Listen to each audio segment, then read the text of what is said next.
रुकिए, अगर आप भी SSC, railway, Haryana group D किसी भी गवर्नमेंट एग्जाम की तैयारी कर रहे हैं तो आज का ये वीडियो आपका कट ऑफ क्लियर करवा सकता है। स्वागत है आपका हमारे बीट गवर्नमेंट जॉब पर।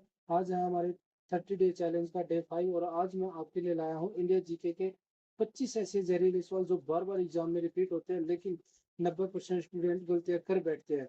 क्या आप 25 में से 20 का सही जवाब दे पाएंगे? अपनी नोटबुक निकाले और चलिए शुरुआत करते हैं आज की महा क्लास का। क्वेश्चन नंबर 1 है। शुरुआत करते हैं एक धमाकेदार सवाल से। प्राचीन भारत में मगध साम्राज्य की पहली राजधानी कौन सी थी? ऑप्शन ए है, option A Pataliputra, option B Vaishali, C Rajagriha जिसको गिरिवर्ज भी कहते हैं, डी चंपा। का राइट आंसर है ऑप्शन सी राजगृह। मगध साम्राज्य की प्रारंभिक राजधानी राजगृह वर्तमान में राजगीर बिहार थी, जो 5 पहाड़ियों से घिरे होने के कारण प्राकृतिक रूप से सुरक्षित थी।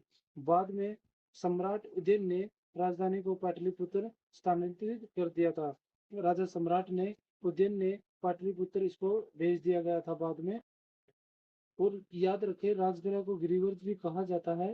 पहली राजधानी राजगृह थी और बाद में प्रमुख राजधानी पाटलिपुत्र। सवाल नंबर 2 है। पॉलिटी का वो सवाल जो हर दूसरे एग्जाम में छापा जाता है। भारतीय संविधान के किस अनुच्छेद के तहत राज्य में राष्ट्रपति शासन यानी स्टेट इमरजेंसी लगाया जाता है? ऑप्शन है ए अनुच्छेद 352, बी अनुच्छेद 356, सी अनुच्छेद 360, डी अनुच्छेद 370। सही ऑप्शन है ऑप्शन बी अनुच्छेद 356। अनुच्छेद 356 के तहत जब किसी राज्य की संवैधानिक व्यवस्था विफल हो जाती है तो राष्ट्रपति वहां शासन लागू कर सकते हैं। अनुच्छेद 352 राष्ट्रपति आपातकाल और अनुच्छेद 360 वित्तीय आपातकाल में से संबंधित है। आपातकाल के 3 मुख्य अनुच्छेद याद रखने की ट्रिक। 352 राष्ट्रपति राष्ट्रीय, 356 राज्य, 360 वित्तीय। प्रश्न नंबर 3 हम करेंगे जियोग्राफी का फेवरेट क्वेश्चन। कर्क रेखा भारत के कितने राज्यों से होकर गुजरती है? ऑप्शन है ए 6 राज्यों से, बी 7 राज्यों से, सी 8 राज्यों से, डी 9 राज्यों से। राइट आंसर है इसका ऑप्शन सी 8 राज्यों से। कर्क रेखा भारत के 8 राज्यों से गुजरती है, जिनमें से नाम है गुजरात, राजस्थान, मध्य प्रदेश, छत्तीसगढ़, झारखंड, पश्चिम बंगाल, त्रिपुरा और मिजोरम। इसे पूर्व से पश्चिम या पश्चिम से पूर्व के क्रम में मानचित्र पर देखकर याद करें ताकि क्रम वाले प्रश्न भी सही से माइंड में सेट हो सके। आज का चौथा सवाल है।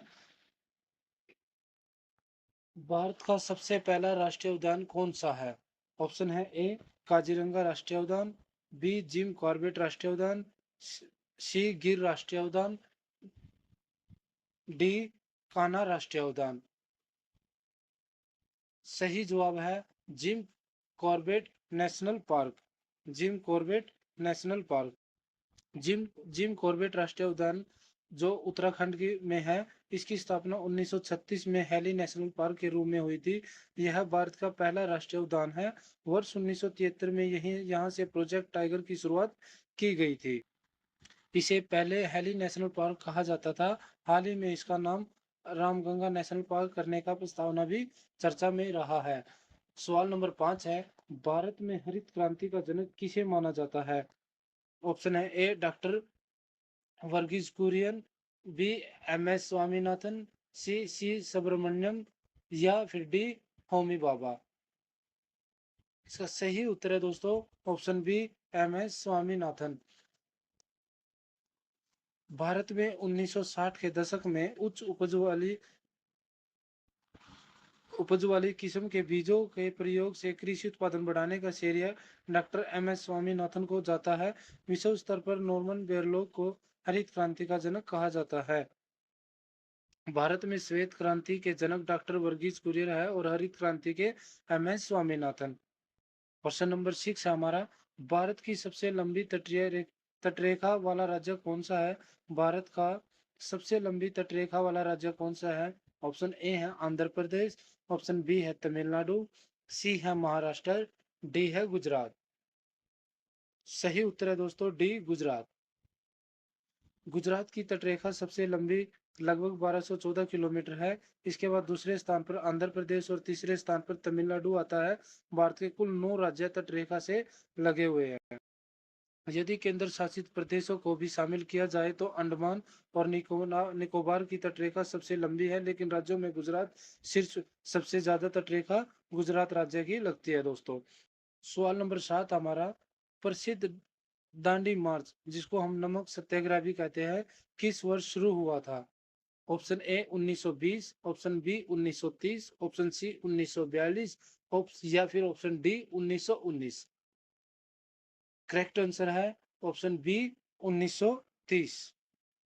महात्मा गांधी ने 12 मार्च 1930 को साबरमती आश्रम से दांडी यात्रा शुरू की थी और 6 अप्रैल 1930 को नमक कानून तोड़कर सविनय अवज्ञा आंदोलन, जिसको हम सिविल डिसोबीडियंस मूवमेंट की शुरुआत भी कहते हैं। 1920 में असहयोग आंदोलन था, 1930 में दांडी मार्च, इसको सविनय अवज्ञा भी आंदोलन कहते हैं, और 19 में ये दोस्तों वेरी वेरी इंपॉर्टेंट है, बहुत बार एग्जाम में पूछा जाता है, भारत छोड़ो छोड़ो आंदोलन कब शुरू हुआ था? 1942। प्रश्न नंबर 8 है, नीति आयोग के पदेन अध्यक्ष कौन होते हैं? ऑप्शन ए है भारत के राष्ट्रपति, बी भारत के वित्त मंत्री, सी भारत के प्रधानमंत्री, डी आरबीआई गवर्नर या रिजर्व बैंक के गवर्नर। सही जवाब है इसका ऑप्शन सी, भारत के प्रधानमंत्री। नीति आयोग की स्थापना 1 जनवरी 2015 को योजना आयोग के स्थान पर की गई थी। इसकी अध्यक्षता हमेशा भारत के प्रधानमंत्री करते हैं। योजना आयोग और नीति आयोग दोनों के ही अध्यक्ष प्रधानमंत्री ही होते हैं। सवाल 9 है, लोकसभा के प्रथम अध्यक्ष कौन थे? A Sukumar Sen, B Ganesh Vasudev Mavalankar, C Sarvepalli Radhakrishnan, D M A Iyengar.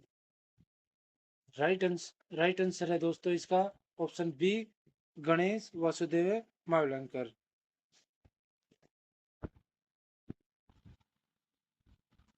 Mavalankar, जिनको गणेश वासुदेव मावलंकर भी कहते हैं, 1952 से 1956 तक स्वतंत्रता भारत की पहली लोकसभा के अध्यक्ष रहे। उन्हें लोकसभा का पिता भी कहा जाता है। सुकुमार सेन भारत के पहले मुख्य निर्वाचित आयुक्त थे। 10वां सवाल है, भारतीय रिजर्व बैंक की स्थापना किस वर्ष हुई थी? भारतीय रिजर्व बैंक की स्थापना कब हुई थी? Option A 1947, option B 1950, option C 1935, option D 1921। Right answer है दोस्तों इसका ऑप्शन सी 1935। आरबीआई की स्थापना भारतीय रिजर्व बैंक अधिनियम 1934 के तहत प्रावधानों के अनुसार 1 अप्रैल 1935 को हुई थी। इसका राष्ट्रीयकरण 1 जनवरी 1949 को हुआ था, 1 जनवरी 1949 को हुआ था। स्थापना वर्ष 1935, राष्ट्रीयकरण 1949 के बीच का अंतर ध्यान रखें दोस्तों। स्थापना 1935, राष्ट्रीयकरण वर्ष 1919 के बीच का अंतर ध्यान। 11वां सवाल है, प्रायद्वीपीय भारत की सबसे लंबी नदी कौन सी है? Option A Krishna, option B Kaveri, option D Narmada, option D Godavari. Right answer है दोस्तों इसका ऑप्शन डी गोदावरी। कौन से है? गोदावरी। गोदावरी नदी की लंबाई लगभग 1465 किलोमीटर है। इसे दक्षिण गंगा या वृद्ध गंगा भी कहा जाता है। यह महाराष्ट्र के नासिक जिले में ऋषभकेश्वर से निकलती है। भारत की सबसे लंबी नदी गंगा है, जबकि केवल दक्षिण प्रायद्वीप भारत की सबसे लंबी नदी गोदावरी है। सवाल नंबर 12 हमारा, भारत का सर्वोच्च नागरिक सम्मान कौन सा है? Option A Padma Vibhushan, option B Paramvir Chakra, option D Bharat Ratna, option C Bharat Ratna, option D Padma Bhushan. Right answer है दोस्तों इसका सही जवाब है ऑप्शन सी भारत रत्न। भारत रत्न देश का सर्वोच्च नागरिक पुरस्कार है, जिसकी शुरुआत 1954 में हुई थी। परमवीर चक्र भारत का सर्वोच्च सैन्य सम्मान है। नागरिक सम्मान का क्रम इस तरह से है, पहले नंबर पे भारत रत्न आता है दोस्तों, दूसरे नंबर पे पद्म विभूषण, तीसरे नंबर पर पद्म भूषण, चौथे नंबर पर पद्म श्री। और आप अपने कॉपी हैंड ब्राइट नोट जरूर बना लीजिए दोस्तों, ताकि जैसे ही कोई आपका एसएससी, एचएसएससी या यूपीएससी किसी भी एग्जाम में आप तैयारी कर रहे हैं, तो आप जब भी आपका एग्जाम पास आए तो आप अपनी तैयारी को और बेहतर कर सके और इन क्वेश्चनों को दोबारा से रिवाइज कर सके।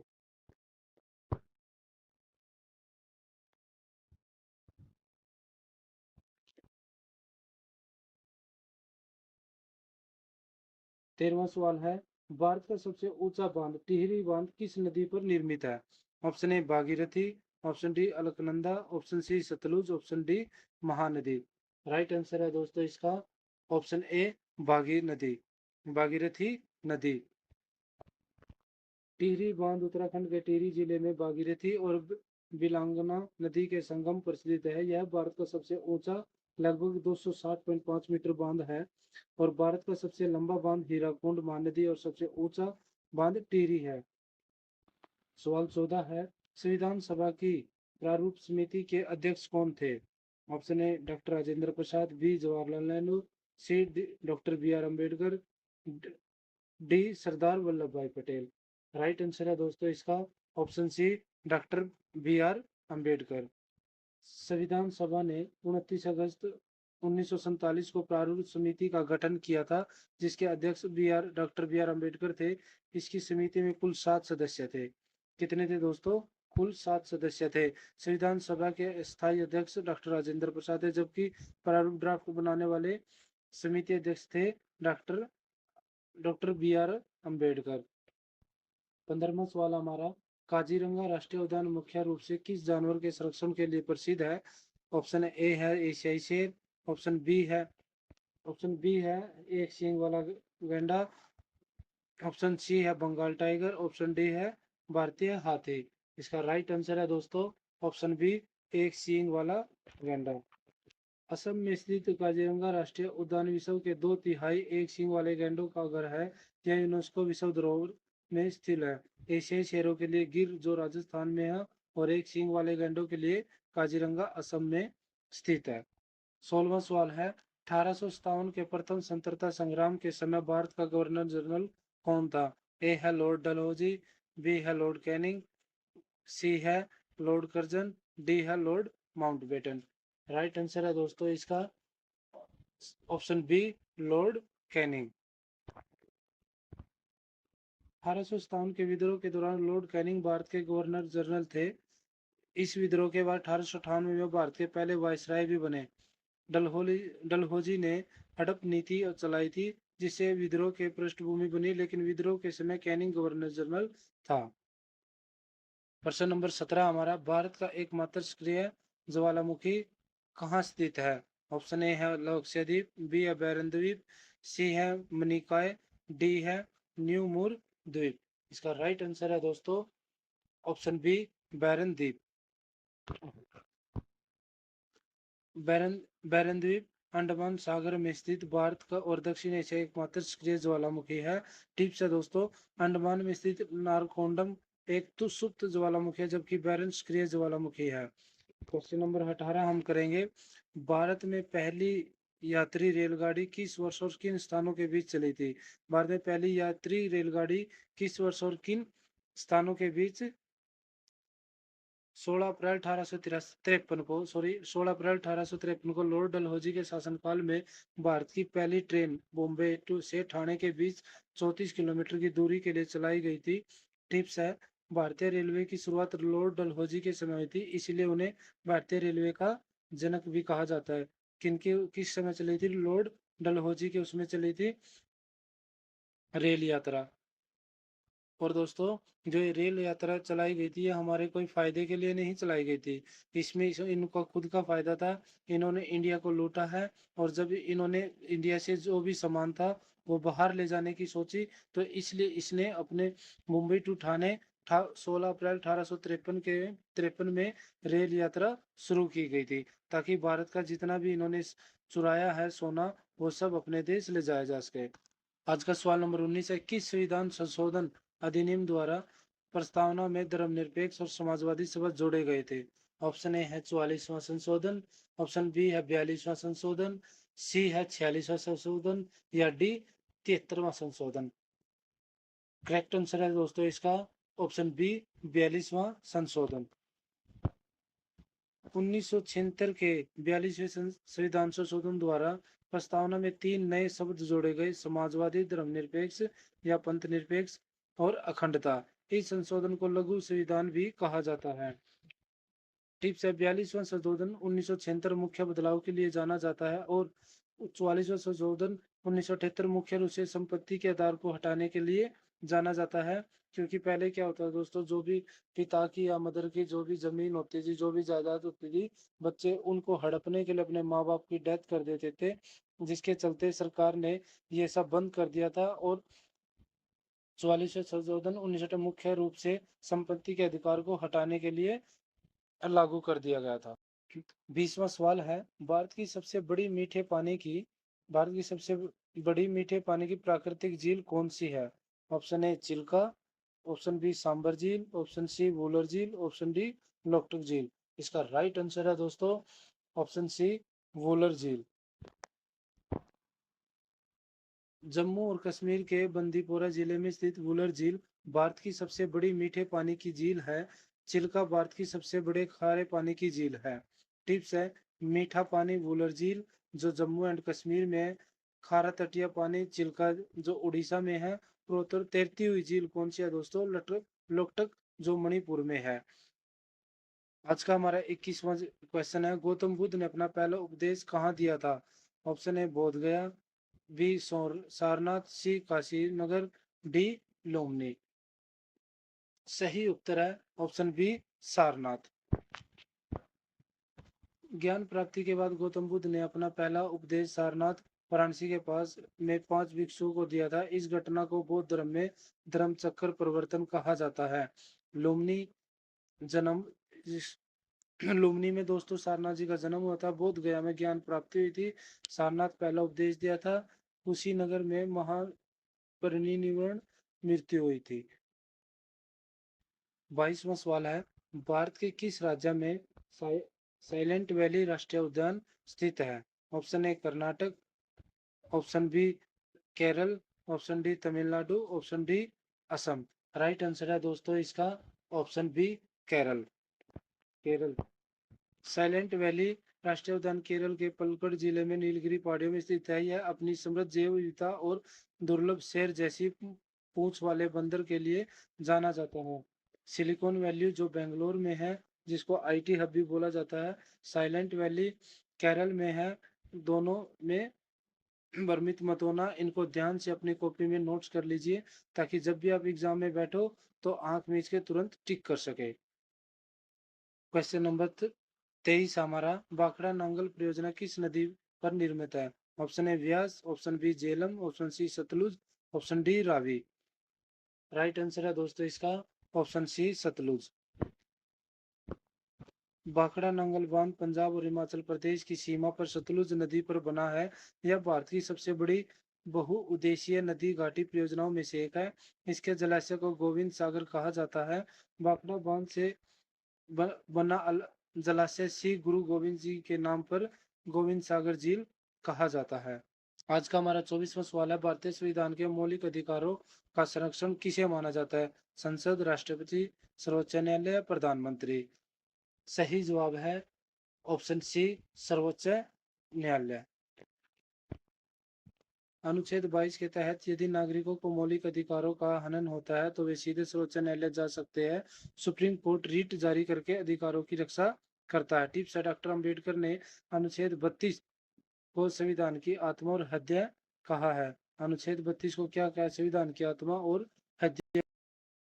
और अब आज का 25वां और सबसे आखिरी सवाल, प्राचीन भारत की प्रसिद्ध पुस्तक इंडिका के लेखक कौन थे? ऑप्शन ए है कौटिल्य, बी मेघसतनीज, सी फाहियान, डी हैंडसोंग। तो इसका राइट आंसर है दोस्तों ऑप्शन बी मेघसतनीज। याद रखिए, मेघसतनीज यूनानी शासक सेल्यूकस निकेटर का राजदूत था, जो चंद्रगुप्त मौर्य के दरबार में आया। उसने अपनी पुस्तक इंडिका में मौर्यकालीन भारत के प्रशासन और साम्राज्य का वर्णन किया है। टिप्स है दोस्तों, कौटिल्य ने अर्थशास्त्र लिखी थी, मेघसतनीज ने इंडिका लिखी थी, फाहियान ने चंद्रगुप्त लिखी थी और चंद्रगुप्त द्वितीय के समय, और ह्वेनसांग ने हर्षवर्धन के। आपने डे 5 का चैलेंज पूरा कर लिया है। अब ईमानदारी से नीचे कमेंट कीजिए और लिखिए बीट गवर्नमेंट जॉब, और उसके आगे अपना स्कोर जरूर लिखे। आज की क्लास का टॉपर कौन बनता है देखते हैं। अगर इस वीडियो ने आपकी तैयारी में 1% भी वैल्यू जोड़ी है तो इसे तुरंत लाइक करें और अपने स्टडी ग्रुप में शेयर करें। चैनल को सब्सक्राइब करके बेल आइकन दबाना मत भूलना, ताकि कल डे 6 की क्लास का नोटिफिकेशन सबसे पहले आपको मिले। मेहनत जारी रखिए, सपने आपके हैं तो पूरा भी आपको ही करना है। मिलते हैं कल डे 6 में। जय हिंद, जय भारत।